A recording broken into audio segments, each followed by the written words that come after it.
Cuando lograron entrar en el ático, la escena que encontraron era bastante difícil de asimilar. Una de las mujeres más ricas de Múnich yacía en el suelo rodeada de sangre. La habían golpeado una y otra vez con una violencia desmedida.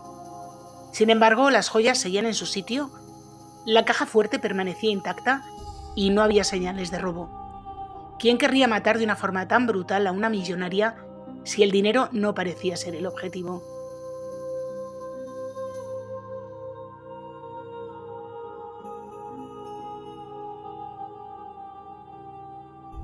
Hola a todos, yo soy Julia y hoy os traigo uno de los casos más controvertidos de Alemania. Un caso juzgado que tuvo una condena firme, que ya se ha cumplido además, pero se cumplió por un hombre al que muchos consideran inocente. Si quieres saber más, sé bienvenido.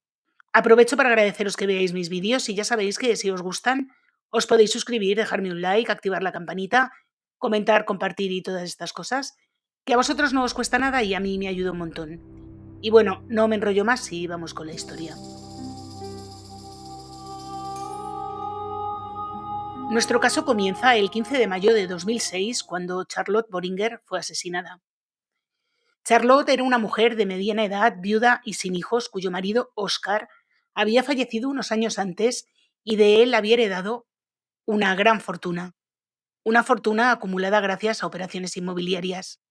Se calcula que el patrimonio de Charlotte ascendía a unos 50 millones de euros. Era una mujer reservada, aunque mantenía numerosos contactos dentro de la alta sociedad muniquesa, donde era un rostro bastante conocido. Contaba además con varios empleados, algunos de ellos destinados al aparcamiento situado justo debajo de su lujosa vivienda. Ese aparcamiento de varias plantas, al que estaba anexa una gasolinera, era una de las propiedades más rentables de Charlotte. Se encontraba junto a una carretera en pleno centro de Múnich. Tras la muerte de su marido, fue ella quien asumió la dirección del negocio. Sin embargo, necesitaba apoyo de numerosos asesores para mantener las empresas en funcionamiento. Según quienes la conocían, esa dependencia de terceras personas era algo que le desagradaba profundamente. Como jefa, además, Charlotte no parecía gozar de demasiada popularidad. Sus empleados la describían como una persona poco amable, egoísta e incluso autoritaria. Desde el exterior nadie imaginaría que sobre aquel aparcamiento, además, existía un enorme ático. Un amplio apartamento situado en la parte superior del edificio con una superficie de 400 metros cuadrados. Charlotte vivía allí completamente sola, porque ella y su difunto marido, que también vivió en el ático, nunca tuvieron hijos. En cambio, mantenía una muy buena relación con sus sobrinos Benedict y Martin, hijos de su hermana. Especialmente estrecha era la relación con Benedict, quien estaba previsto que la sucediera al frente del aparcamiento. El negocio era muy rentable y prometía unos ingresos más que elevados. No obstante, Charlotte imponía una condición para que su sobrino pudiera heredar ese prometedor patrimonio. Benedict tenía que acabar la carrera de Derecho. Y efectivamente, el chaval se matriculó en la Facultad de Derecho. Sin embargo, pronto descubrió que su verdadera vocación era otra muy distinta, quería ser actor. Así que decidió cambiar de carrera y comenzó a estudiar ciencias del teatro. Los estudios marchaban razonablemente bien e incluso superó los exámenes intermedios, pero a pesar de ello, no continuó con su formación universitaria. En su lugar solicitó el ingreso en una escuela de interpretación, pero su candidatura fue rechazada. Cuando ese sueño pareció desmoronarse, Benedict volvió a matricularse de nuevo en Derecho. Sin embargo, nunca sintió un verdadero interés por esos estudios y ni siquiera llegó a presentarse al primer examen. Aún así, tanto a sus amigos como a su familia les hizo creer que la carrera avanzaba con enorme éxito. Aunque Benedict siempre fue descrito como el sobrino favorito de Charlotte, la relación entre ambos distaba mucho de ser tan idílica como os he dicho en un principio. Tanto Benedict como su hermano Martin discutían con muchísima frecuencia con su tía y según varias informaciones, algunas de esas discusiones llegaron incluso a terminar con empujones y forcejeos. Especialmente molesta le resultaba a Charlotte, la novia de Benedict. La relación entre tía y sobrino tampoco mejoró cuando él le pidió matrimonio a esta chica y ella aceptó. Además, Charlotte criticaba constantemente la actitud de Benedict y su forma de trabajar. Mientras estaba estudiando, Benedict también trabajaba en el aparcamiento de su tía, donde recibía un sueldo neto de aproximadamente 1.000 euros mensuales. Madre mía, qué generosidad, por Dios. Sin embargo, las cosas no funcionaban demasiado bien dentro del negocio familiar. La situación llegó hasta tal punto que Charlotte tuvo que nombrar a otro gerente para que Benedict dejara de estar solo en el despacho y vaguear como él quería, o eso decían. Y también le retiró la llave de la oficina. Todo esto ocurrió durante las últimas semanas de vida de Charlotte. Y así fueron pasando los días hasta que llegamos a la mañana del 16 de mayo de 2006. Benedict llegó al aparcamiento a eso de las 9 de la mañana, pero su tía, raro en ella, no aparecía. Un compañero le comentó que llevaba toda la mañana intentando localizarla sin éxito. Benedict también trató de ponerse en contacto con ella, pero no había manera. Nadie la había visto por la mañana y nadie la vio por la tarde. Ni siquiera respondía a las llamadas. Los coches de Charlotte seguían en el garaje, por lo que sus empleados pensaban que estaba en casa. Y además, Charlotte estaba suscrita a 3 periódicos diarios. Cada mañana un empleado colgaba una bolsa con los 3 ejemplares en la puerta de su casa. Y a lo largo de la mañana esa bolsa desapareció. Así que todo indicaba que Charlotte había recogido los periódicos y permanecía dentro del apartamento. Pero a medida que avanzaba la tarde, la preocupación fue aumentando y finalmente decidieron subir para comprobar que todo estaba bien. Benedict y el gerente del aparcamiento se dirigieron juntos a la vivienda de Charlotte. En la oficina había una llave de reserva del apartamento, así que ambos entraron juntos en el ático. Y lo que encontraron fue una escena espeluznante. Había salpicaduras de sangre en las paredes y Charlotte yacía en el suelo con la cabeza completamente cubierta de sangre. Benedict corrió a comprobar el pulso de su tía, pero tanto él como el gerente comprendieron de inmediato que ya no podían hacer nada por ella porque Charlotte había muerto. El asesinato de esta mujer de 59 años fue un claro ejemplo de lo que se conoce en criminología como overkill o sobreasesinato.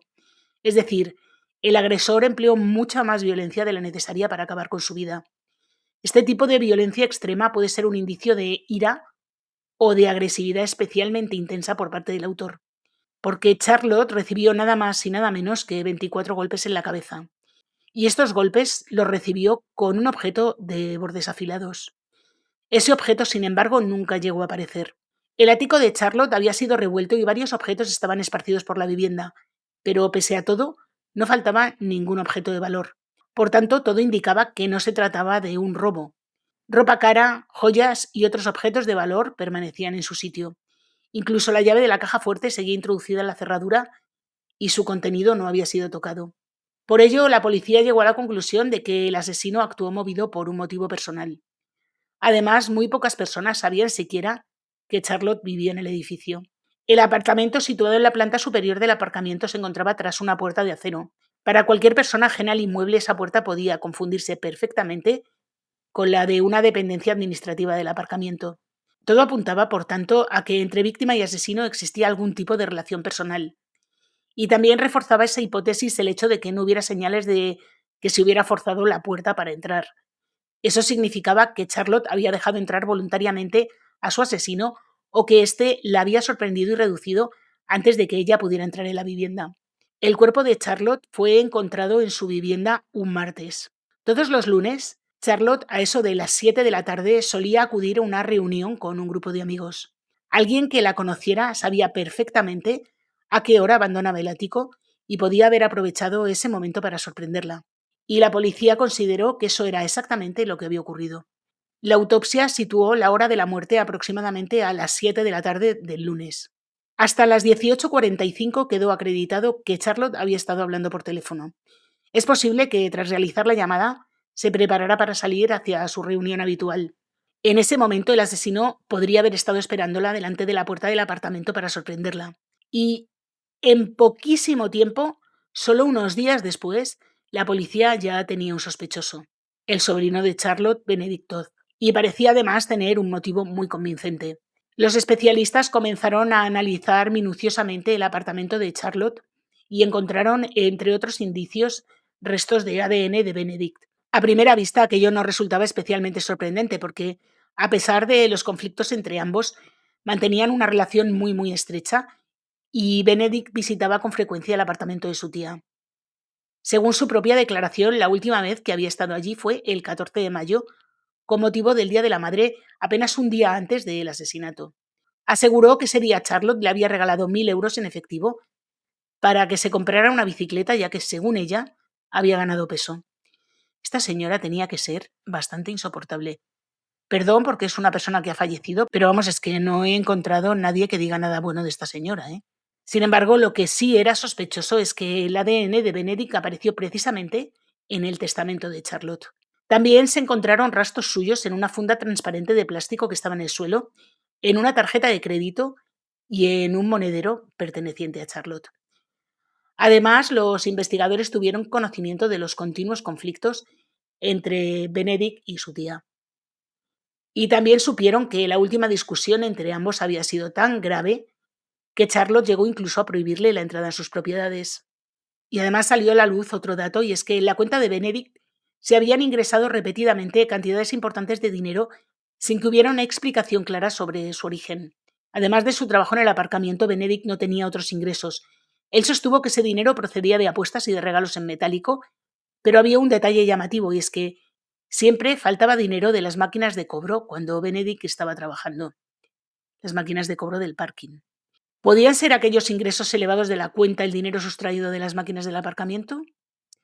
Pues el propio Benedict afirmó que su tía le había atribuido esos robos de dinero de forma interesada. Según él, Charlotte quería despedirle de manera fulminante y para hacerlo necesitaba un motivo. Por eso habría hecho que pareciera que Benedict se guardaba una y otra vez el dinero de las máquinas.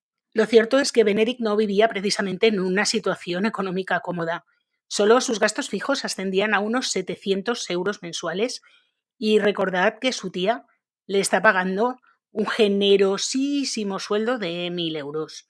Por tanto, le quedaban unos 300 para vivir, lo cual es poquísimo dinero para una ciudad tan cara como Múnich. Por otro lado, todos sus amigos y familiares estaban convencidos de que seguía cursando Derecho, cuando en realidad no se había presentado a ningún examen. Benedict había retomado los estudios únicamente por la presión que ejercía su tía Charlotte, que ya sabéis que ella pensaba que debía convertirse en abogado con título oficial para poder dirigir con éxito el negocio del aparcamiento y el resto de inversiones inmobiliarias.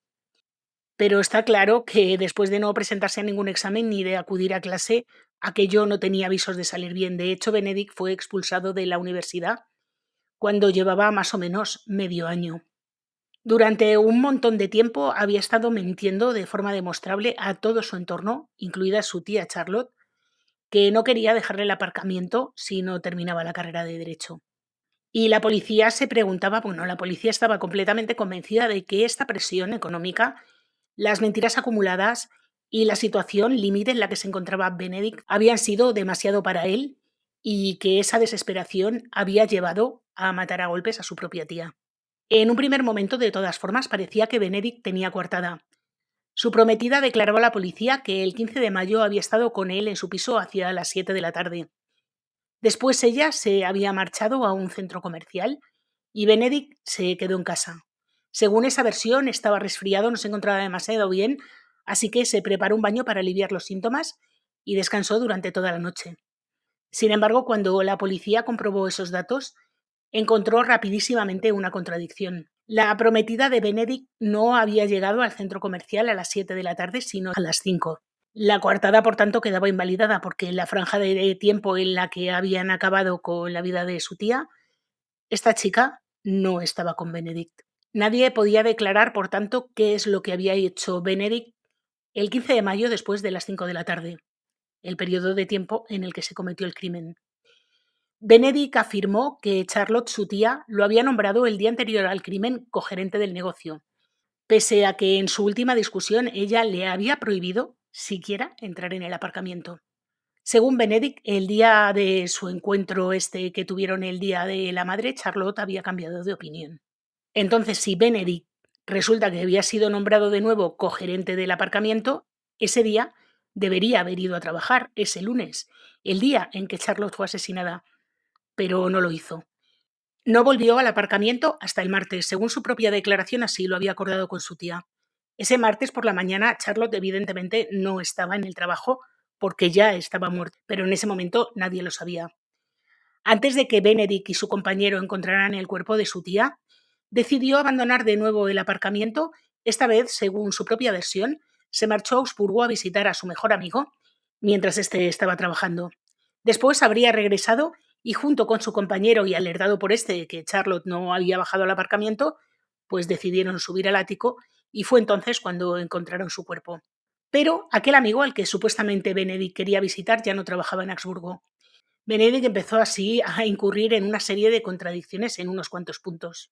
Cuando su vivienda fue registrada, los investigadores encontraron un indicio inusual en la papelera. Allí había 3 periódicos, exactamente los mismos a los que Charlotte estaba suscrita. Y no solo eso, aquellos periódicos tenían una serie de suplementos locales adaptados por cada distrito de Múnich. Los suplementos que se encontraron en los periódicos de Benedict no correspondían con el barrio en el que él vivía, sino con el barrio en el que estaba el parking y la vivienda de su tía. Además, la bolsa con los periódicos había desaparecido de la puerta de Charlotte el día que se encontró el cuerpo, así que ella no pudo haberlo recogido porque ya estaba muerta. Entonces, ¿cómo llegaron precisamente esos periódicos que faltaban del apartamento de Charlotte hasta Benedict? Pues según la acusación, Benedict tuvo que llevarse aquellos periódicos para retrasar el hallazgo del cuerpo de su tía. Así habría ganado tiempo, por ejemplo, para deshacerse del instrumento con el que acabó con ella o para eliminar la ropa que llevaba cuando acabó con ella. Todo esto según la policía. Y tengo que deciros que ni la ropa ni el arma a día de hoy han sido encontradas. El 18 de mayo de 2006, 2 días después de que se hallara el cuerpo de Charlotte, Benedict, para sorpresa de nadie, fue detenido. La policía creía que los hechos habían ocurrido de la siguiente manera. Benedict sabía que Charlotte saldría a las 7 de la tarde para reunirse con sus amigos estos con los que iba todos los lunes por la tarde. Él habría esperado a que esta mujer saliera de la casa, él estaba apostado justo detrás de la puerta, y allí la habría atacado. Le habría asestado un total de 24 golpes en la cabeza, nada más y nada menos. Después habría atravesado la vivienda hasta llegar al despacho de Charlotte, donde habría buscado el testamento para comprobar si él seguía figurando como heredero. A continuación, habría robado 2.000 euros del dinero de Charlotte y después se habría ido de la vivienda. Pero Benedict, por supuesto, negó todo aquello.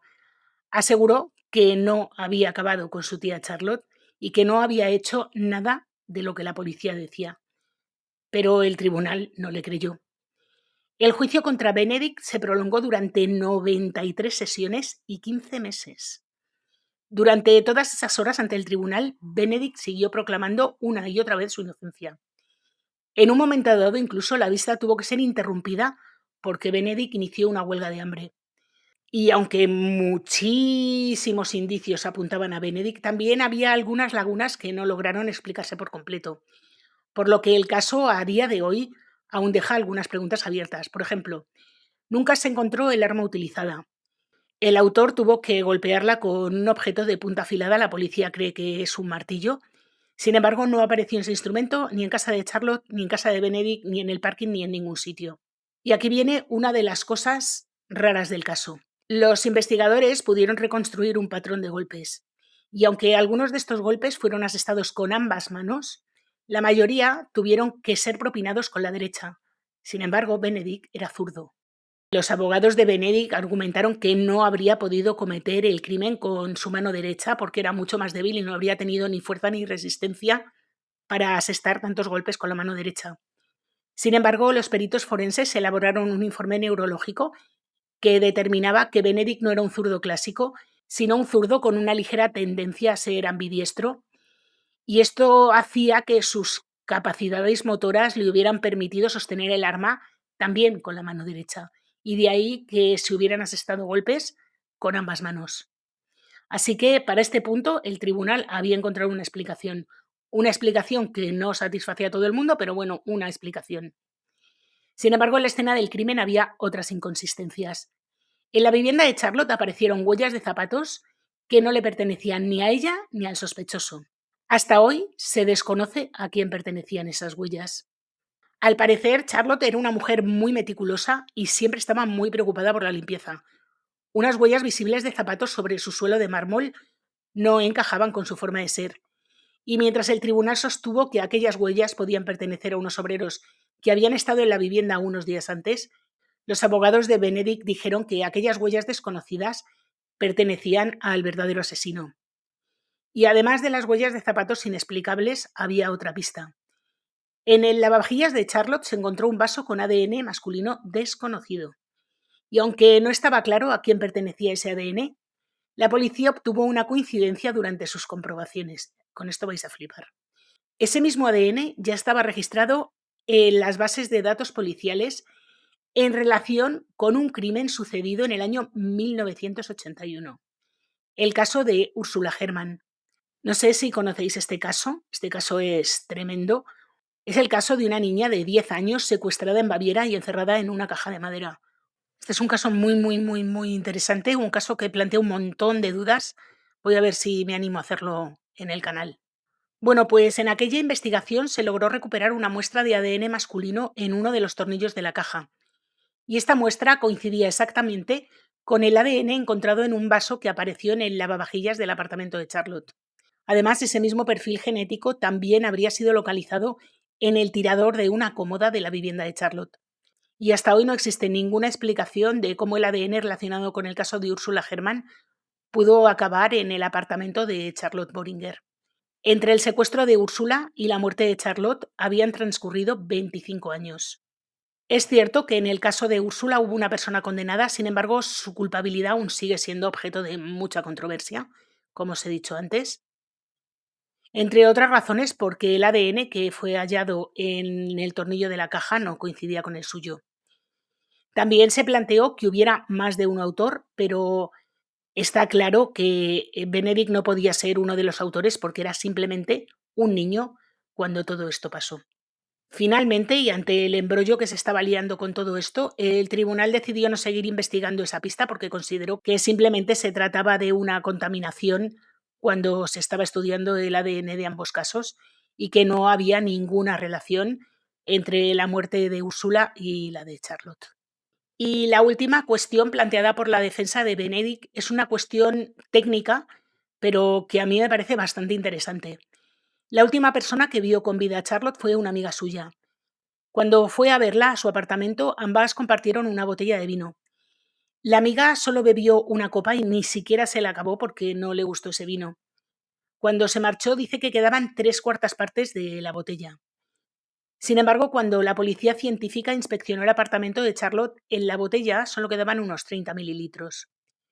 Charlotte no pudo beberse el resto del vino, ya que la concentración de alcohol detectada en su sangre era demasiado baja como para haber consumido todo el vino que faltaba. Así que alguien tuvo que bebérselo. Si Charlotte hubiera querido tirar ese vino, lo lógico es que hubiera vaciado toda la botella, no hubiera dejado 30 mililitros. Así que, ¿quién se bebió ese vino? Y de esta manera, apoyándose en el ADN relacionado con el caso de Ursula Herrmann, con las huellas de los zapatos sin identificar y con el vino desaparecido, la defensa sostuvo que una persona ajena había entrado en el apartamento de Charlotte y que esta persona era el verdadero asesino. Y aunque las dudas sobre el ADN, las huellas y el vino nunca llegaron a aclararse, el tribunal consideró probado que Benedict había acabado con su tía.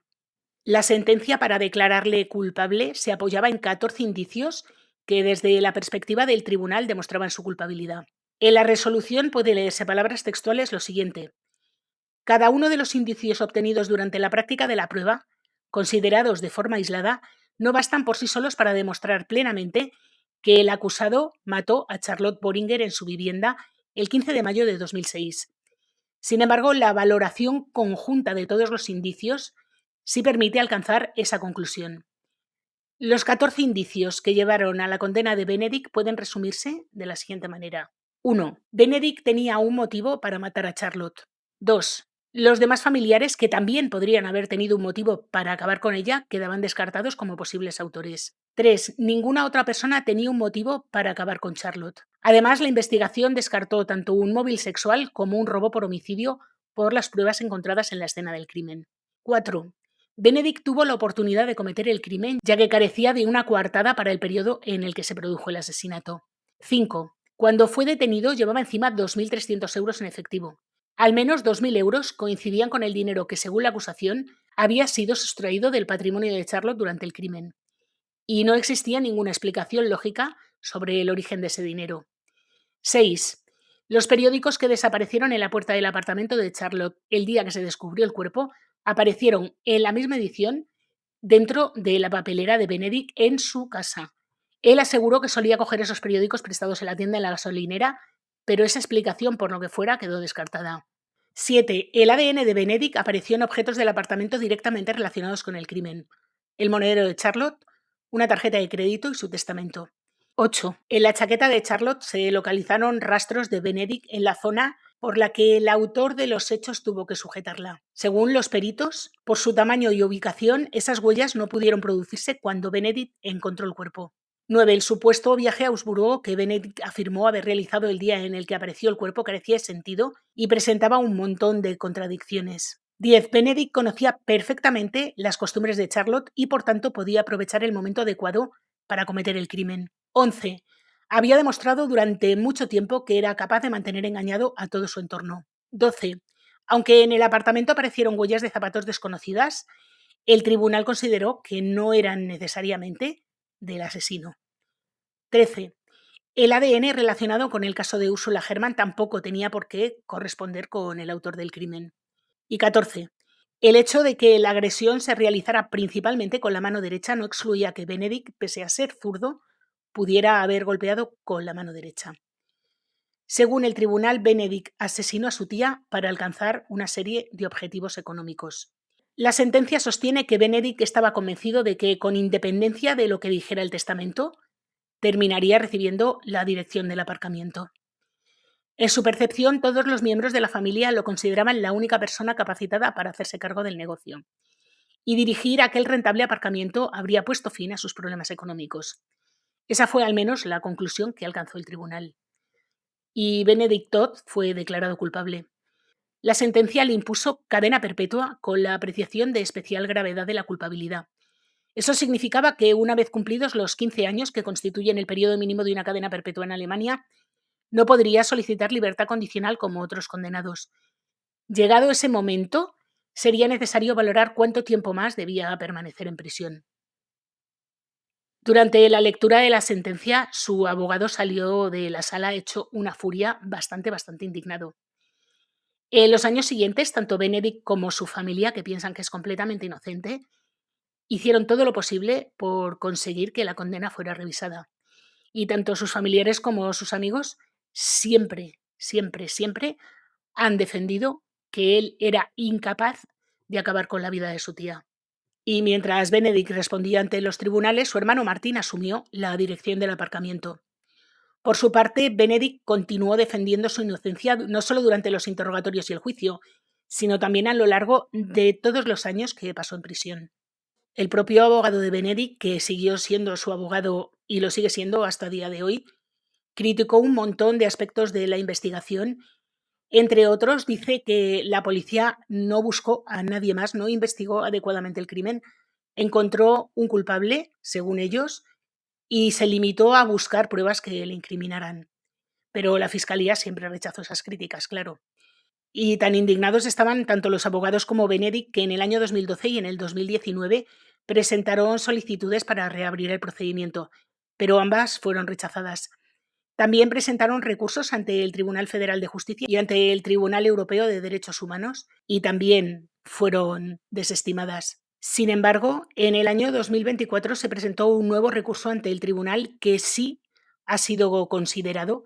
No se ha llegado a una resolución, pero esta vez sí ha sido considerado y se está estudiando, porque se contrató un perito que hizo una reconstrucción de los hechos que dice que por las manchas de sangre las cosas no pasaron como dijo en un principio la policía, sino que todo había ocurrido de otra forma muy diferente. Y es que había alguien en casa de Charlotte, habían bajado juntos la escalera, tuvieron una discusión al pie de esa escalera y ahí empezaron a producirse los golpes y que los golpes fueron escalando hasta acabar en la muerte de esta mujer.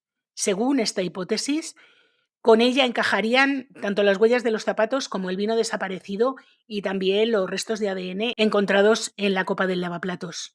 Y además también se ha presentado una nueva versión sobre la lectura del ADN que encontraron en la chaqueta de Charlotte, según la cual ese ADN estaba mezclado, no era un ADN puro de una sola persona, que podía corresponder con ADN de cualquier miembro de la familia de Benedict. Y bueno, como os he dicho antes, con estos datos se presentó el tercer recurso de revisión y el Tribunal Regional de Augsburgo consideró admisibles los motivos alegados por la defensa y esto podría conducir a que el juicio se reabra, lo que no significa que esto haya ocurrido, porque la Fiscalía ahora mismo ha recurrido esa decisión y el procedimiento sigue pendiente de resolverse.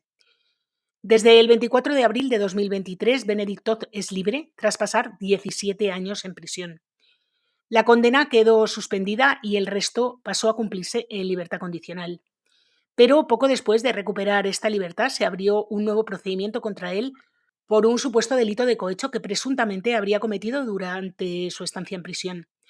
Al parecer le habría dado una botella de licor a una funcionaria para obtener acceso a un teléfono móvil. Una acusación que él negó desde el primer momento y sostuvo que la funcionaria se lo habría ofrecido voluntariamente y que la botella era simplemente un regalo de agradecimiento por una caja de refrescos que había recibido previamente. Finalmente fue condenado a una multa cuantiosa que él ha recurrido y ya no sé en qué ha quedado el tema. Bueno, y hay un último dato que os voy a dar sobre esta historia que no tiene que ver con el crimen. Es un dato de los que yo llamaría levemente irrelevante, no voy a decir que completamente, pero bueno, levemente, porque esto no ayuda a comprender el caso, pero sé que a muchos os surge la curiosidad de qué pasó con el testamento. Bueno, pues el testamento de Charlotte Boringer decía que su patrimonio debería repartirse entre sus dos sobrinos. 50% para Benedict y el otro 50% para su hermano. Es decir, sobre el papel, Benedict sí figuraba como heredero de una parte muy importante de la fortuna de su tía. Pero tras su condena por asesinato, esa mitad de la herencia quedó bloqueada. Para evitar que ese 50% correspondiente a Benedict acabara en manos del Estado, su hermano inició un procedimiento civil para que Benedict fuera declarado indigno para heredar. Según se ha explicado en distintas informaciones sobre el caso, esa demanda se presentó de común acuerdo con la familia y también como parte de la estrategia jurídica que busca abrir una nueva vía para revisar el caso. Benedict, por supuesto, no se opuso a esa demanda, como os he dicho, fue un acuerdo con la familia, y finalmente fue declarado indigno para heredar y perdió todos sus derechos sobre el patrimonio de Charlotte. Como consecuencia, la herencia completa pasó a su hermano Mate. Así que, aunque la acusación sostuvo que Benedict había matado a su tía para beneficiarse de su fortuna, lo cierto es que nunca llegó a recibir esa herencia.